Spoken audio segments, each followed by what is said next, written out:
voudrions d'abord ici préciser une chose, c'est que les gens doivent comprendre. Et ici, le document qui a été signé n'est pas un document signé par Kamere. C'est Bitakwira qui a signé le document. Et Awa, les Indes Makambo, Yamboka. Les romanciers F disaient, je cite, « Le rire est l'antidote de la morosité et de la nuit. Il dissipe les idées morbides et se fait souvent le garant d'une bonne santé mentale. Les gens qui rient sont des gens heureux. Ils n'ont pas d'histoire. » Fin de citation. Notre invité de la semaine est rien d'autre que Marco Mbayabou, un génie de la scène, inclassable. Il a explosé de rire tous les compteurs en décrochant à l'appel des grandes distinctions à l'échelle nationale. Tel un phénix de bénéficier d'une autorité qui ne souffre d'aucun essoufflement. Nos salutations distinguées à vous tous, chers téléspectateurs, vous qui nous suivez de partout à travers le monde. Likassine, Bumbashi, Kolwezi, vous nous suivez. Tout protocole observé, tapis rouge déroulé, les décors implantés. 15 minutes le mag, c'est ici et maintenant. Bienvenue.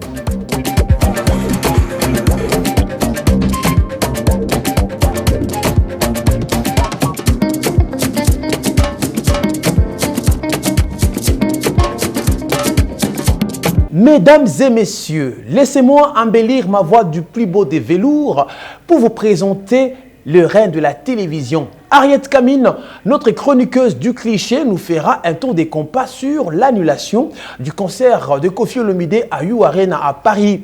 Ketia Mwepu nous décrira quant à elle l'ambiance sur les réseaux sociaux Twitter. Qu'est-ce qui se passe, mais en toile de fond? L'annulation de ce concert a tant annoncé. Koffi finalement est tombé arme à la main. On en parle avec nous. Jus d'orange, Christelle Kalambay nous réalise dans les coulisses. On est ensemble, merci à la grande équipe. Commençons par l'essentiel de l'essentiel qui vous donne l'essentiel avec plaisir dans 15 minutes le mag.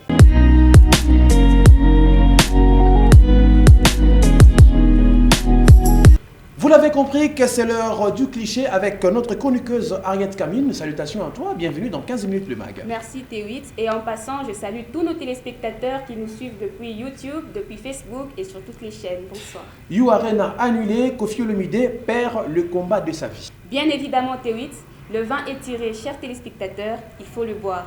Les combattants ont eu raison sur le concert de Koffi Olomide qui était prévu à You Arena, qui vient d'être annulé. Ouf.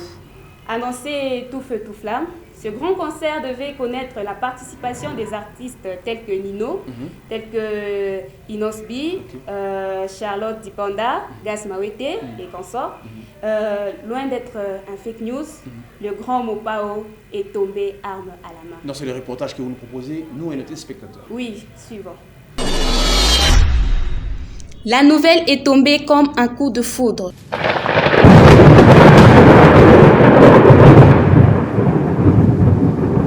Oula, oula, oula, oula, oula, oula. Oula, oula, oula.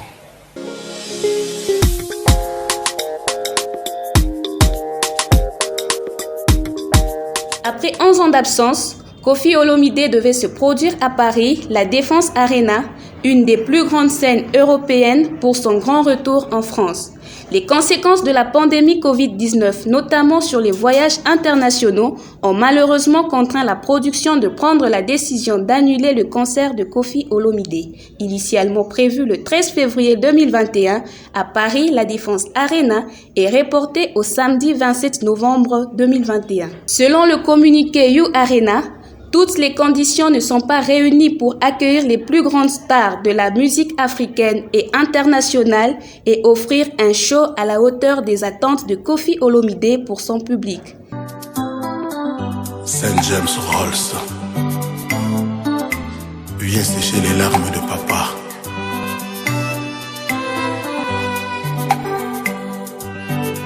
Par ailleurs, les billets achetés pour le concert de Koffi Olomide sont remboursés dans les points de vente dans lesquels l'achat a été effectué depuis ce vendredi 22 octobre 2021. Après Héritier Watanabe, Werason, c'est le tour de Koffi Olomide de voir ses énergies gaspillées en vain. Oh mais bon, voilà, c'est comme ça la vie. À qui le prochain tour? Pendant ce temps-là, les autorités congolaises ne pipent aucun mot sur cette situation qui devient de plus en plus préoccupante.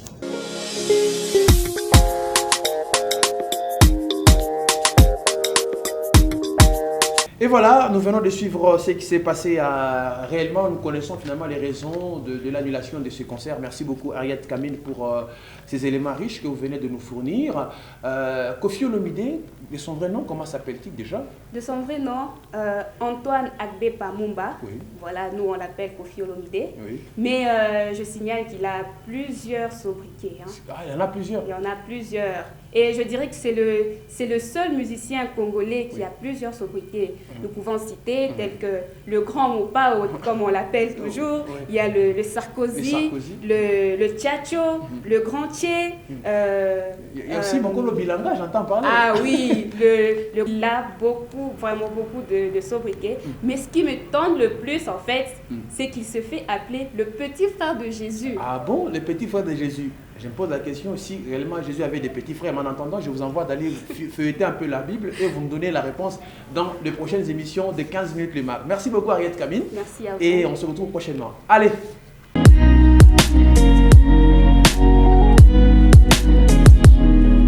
Il s'appelle Marco Mbayabou, lui est notre invité de la semaine que nous avons rencontré au courant de la semaine à Lubumbashi.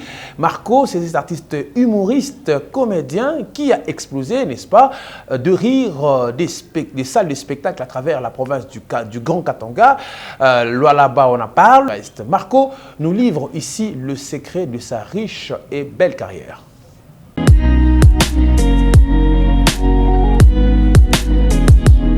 Marco Mbayabou, avec vous, nous allons parler de votre riche et honoreuse carrière. Dites-nous, qu'est-ce que la comédie a apporté dans votre vie?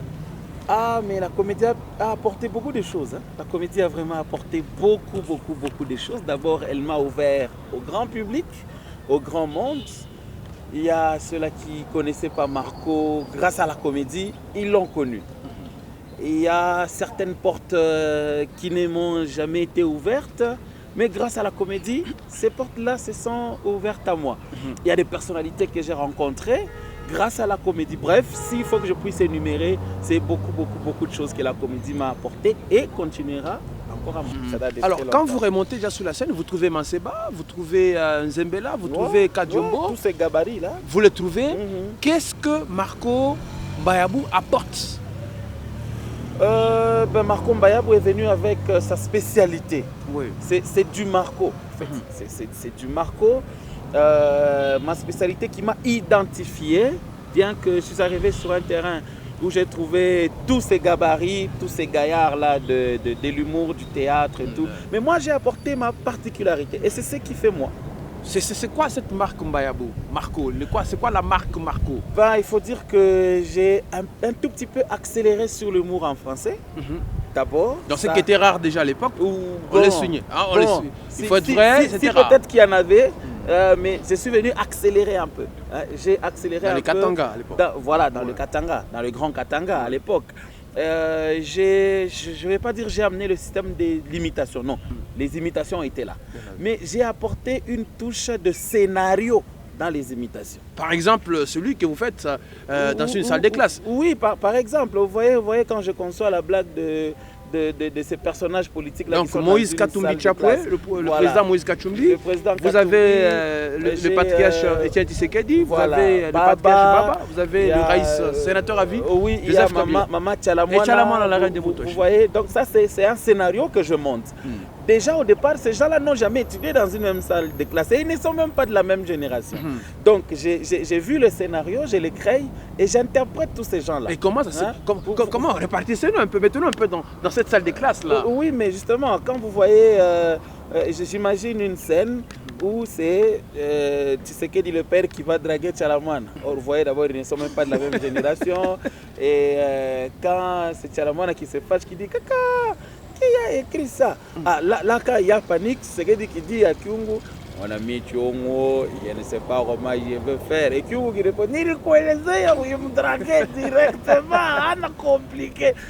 Donc, vous voyez, je crée un scénario, je mets les personnalités et je passe à l'imitation. Et c'est Katumbi qui fait quoi là? Mais oui, mais Katumbi qui, lui, était en train de faire son devoir, calcul mental, mais son voisin était le chef de classe qui lui dit, mais Katumbi, nani aliandika hiyo mkanda maliza hiyo maneno et lui quand il veut terminer c'est toujours avec imposition angalia achala mwana acha mbele kuongopisha bantu vile kama na kufuata baro ya pana ule mwenye kufuata imi washa kutoka kapona mzungu donc vous voyez ce scénario là ça c'est du Marco. Est-ce que cette imitation vous apporte un plus?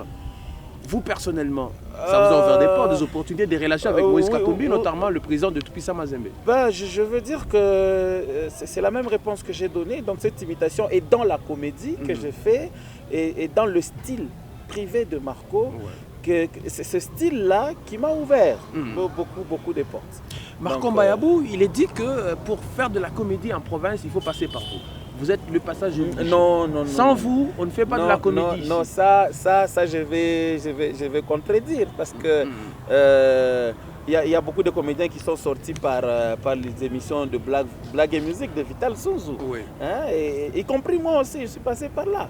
Donc il faut peut-être dire que Vital, c'est bon, je sais pas, les émissions blague et musique qui étaient animées par Vital Sunzu, c'était la porte principale pour être connu, hein, pour faire sa sortie, ses débuts dans l'humour. Sortie dans l'humour. Je ne dis pas que c'est à 100%, mais bon, pour quelques-uns. Pour quelques-uns, oui, ça arrive. Mais alors Marco, du coup, il y a une autorité, une personnalité politique devenue rare pratiquement dans la province du Lualaba, et vous décidez de l'imiter. Est-ce que vous l'avez fait pour avoir de l'argent? Vous imitez Richard Mouyej Manguezman? Oui, mais écoutez, Richard Mouyej Manguezman, c'est un papa pour moi. C'est un papa pour moi. J'ai de très bonnes relations avec le gouverneur Mouyej. Et je n'ai pas commencé à l'imiter seulement quand il a commencé à avoir des problèmes. Hein, j'ai imité Mouyej dans plusieurs événements. C'est tous les messages, c'est tout ce message qui devait rentrer. Ça n'implique que moi, ça n'implique que les relations que j'ai avec le gouverneur Mouyej. Et ça, c'est une décision artistique que j'ai prise, hein, pour dire, vous savez, ninasikia maombi yenu. Je sais qu'il y a cet amour entre nous et vous me manquez comme je vous manque aussi. Mais dans quelques temps, je pense que ce qui est important, c'est que je puisse d'abord me sentir bien. Et là, je me sens... Donc, vous voyez c'est... Et d'ailleurs, pour éviter quelqu'un, il faut l'aimer, non? Il faut l'aimer. Voilà. J'ai de bonnes relations avec le gouverneur Mouyej et ça n'a rien à voir avec me donner l'argent, tout ça. J'ai déjà fait beaucoup de choses là-bas. Ça ne crée pas des frustrations envers ceux-là qui attendent que vous puissiez les imiter, par exemple? Non, mais rassurez-vous, Joseph, que je ne pourrais pas aussi imiter tout le monde. Tout le monde n'est pas imitable, vous voyez. Pour imiter quelqu'un, il y a des conditions. Hein? Il y a des conditions. Peut-être lorsqu'on aura assez de temps, on aura décortiqué ces conditions. Mais je ne peux pas aussi imiter tout le monde. Et tout le monde n'est pas imitable. Mais ce n'est pas pour autant que vous ne le ferez pas pour Jacques Yabou Lakate, le gouverneur de la province, qui a soutenu d'ailleurs votre périple. Non, mais oui, mais le gouverneur Jacques m'accompagne dans les événements que j'organise et tout ça. C'est quelqu'un qui soutient mon travail. Et, vous êtes dans votre laboratoire pour... Mais non. L'imiter, ça ne sera pas une façon de témoigner que nous sommes proches ou il me soutient. Non, c'est pas ça. C'est-à-dire, d'ailleurs, pour votre information, j'imite sa démarche. Oui, j'imite sa démarche. Il sait très bien que sa voix n'est pas imitable et il sait très bien que je ne vais jamais l'imiter. Ce n'est pas parce que je ne vais pas, mais il n'est pas imitable. Il le sait très bien. Procès 100 jours. Du coup, qu'est-ce qui vous est venu, qu'est-ce qui vous est tapé à l'esprit pour mettre en machine ou en marche ces procès 100 jours à la Marco? Permettez-moi de rigoler d'abord. Mais bon, écoute Joseph,